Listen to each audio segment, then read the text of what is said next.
Coming up on today's show, we're going to talk about an interesting article I saw that said that the Broncos' future head coaching job, because we all know Hackett is going to get fired after the season at the latest, is apparently not very much desired. Plus, Russell Wilson, is he losing the locker room? We've gone full Bo Callahan on this story, so we got that for the majority of the show. Plus, Denver and Kansas City's future Sunday night matchup, thank God, was flexed out of Sunday Night Football. Welcome into the Broncos Breakdown by Chat Sports.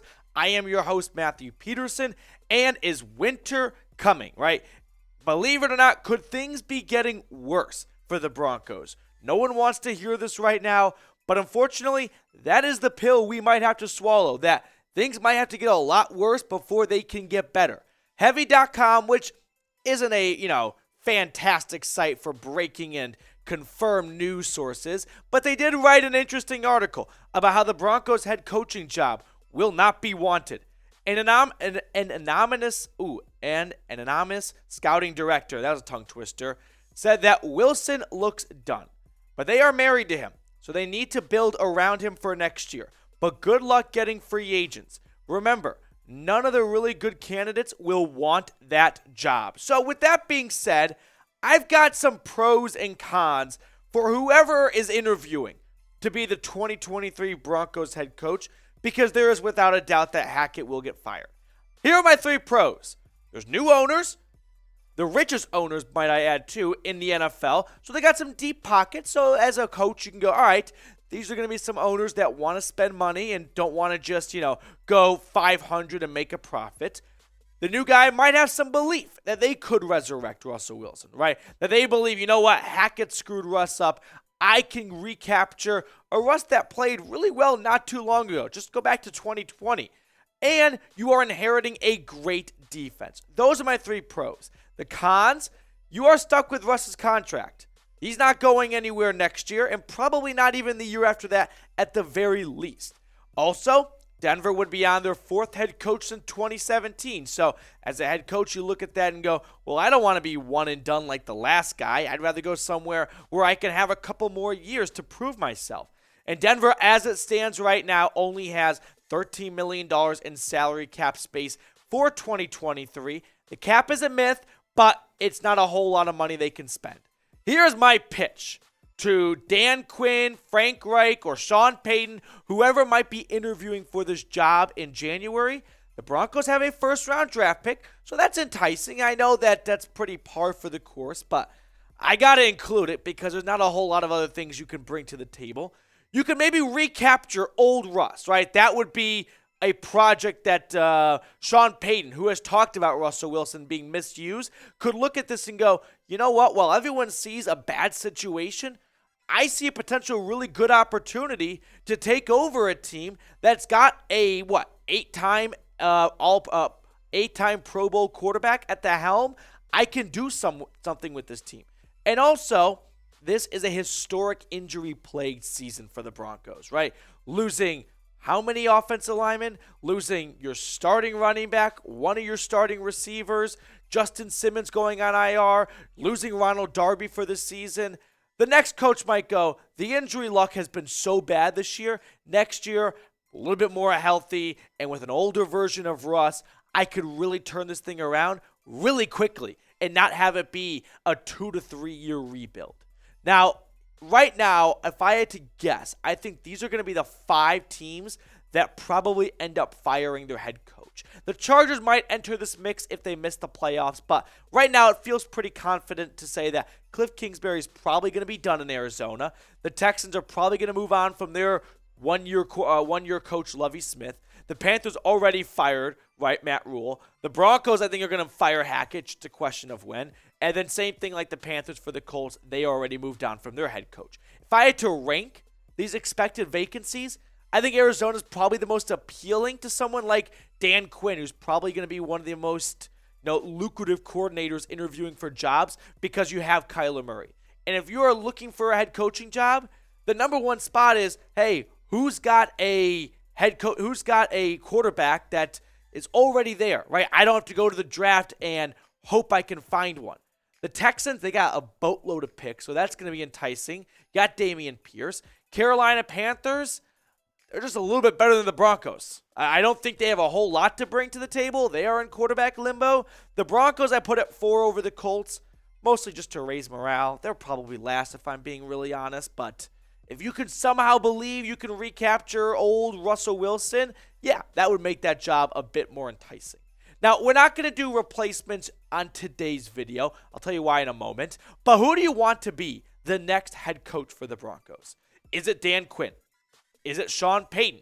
Let me know in the comment section right now. Maybe it's some dark horse coordinator like the Lions OC.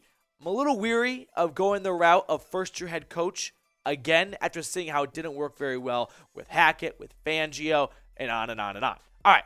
Now, speaking of Hackett replacements, on, what is today, Wednesday? On Monday's video, I said if we get 50 subscribers, I will do another Nathaniel Hackett replacements video, and we are 28 subs away. So if you want to get a fresh list, right, fresh batch of cookies of players or coaches, that could be the next head coach for your Denver Broncos, go ahead and subscribe today. Let's get into an interesting bombshell report, and that is Zach Stevens tweeting out that according to Tom Pelissero, Nathaniel Hackett has not lost the Broncos locker room, but Russ has lost some people around the team. He has lost some people in that locker room. So what Zach is quoting here is a video from the NFL Insiders with Tom Pelissero. And I'll show you the exact quote in just a second. But I also want to share this with you guys. Mike Gliss tweeting out, and you've probably already seen or heard about it, that there's been some gossip about Russell Wilson standing in the locker room. That kind of stems from what Pelissero was talking about. Here's some context. Per source, Wilson's wife Sierra threw him a birthday party last night, and it looked about half the team was there on players' day off. Why do people have to be so hurtful? Mike, have you not had a birthday party in a while? A locker room with 53 guys and you make $250 million and only half of them come to your birthday party? That's not good attendance. This is Bo Callahan from the draft all over again. Getting half of the locker room to your birthday party is not good. Having a birthday party when you're 3-8 also isn't a good look. And maybe that's why half of the team didn't go. Because they go, why are we having a party right now? We're the laughing stock of the NFL, and you're blowing balloons to make this clown show even bigger? Why don't we get Bozo the Clown there? Come on. You got to be kidding me.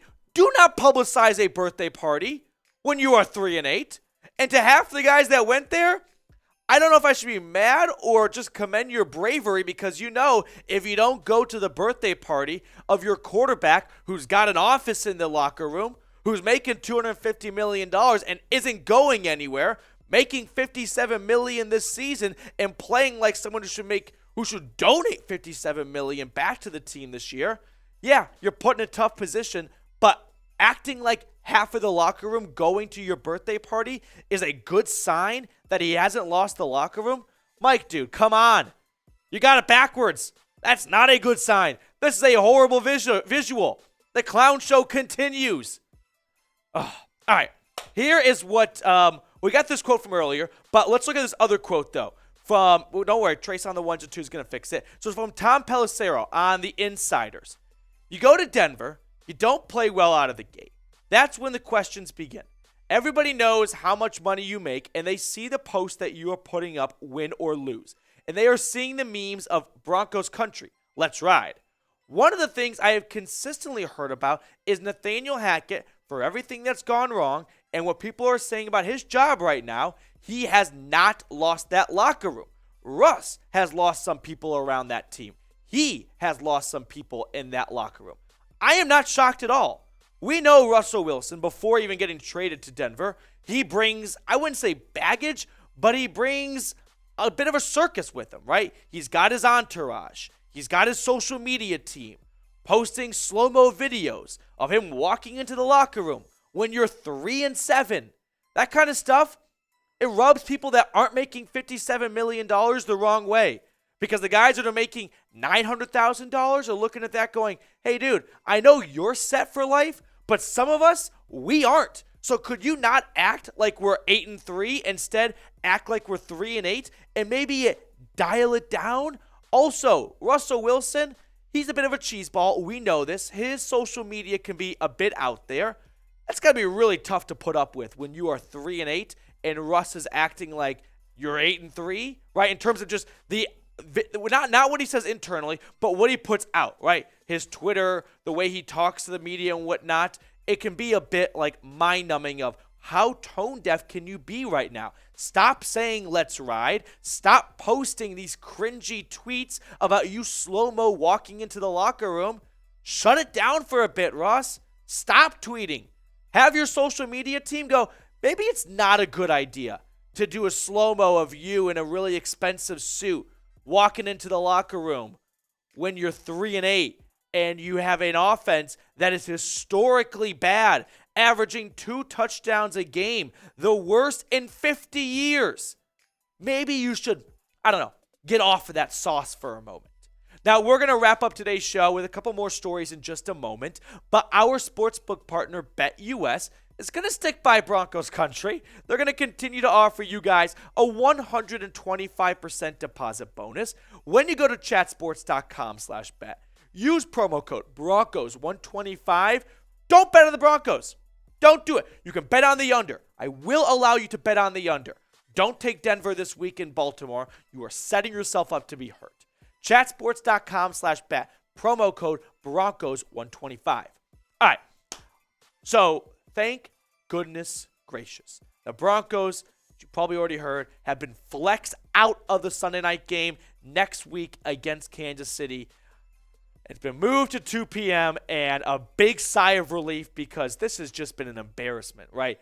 I know we all want to play on primetime, but when you are that bad and everyone just dunks on you all night on social media because everyone is watching you, it's a huge sigh of relief of, whew, we are out of the spotlight because we are awful. Now, in case you're wondering, the game that got replaced, by the way, for that Broncos Chiefs, and I also want to add this, the Kansas City Chiefs are the Super Bowl favorites right now.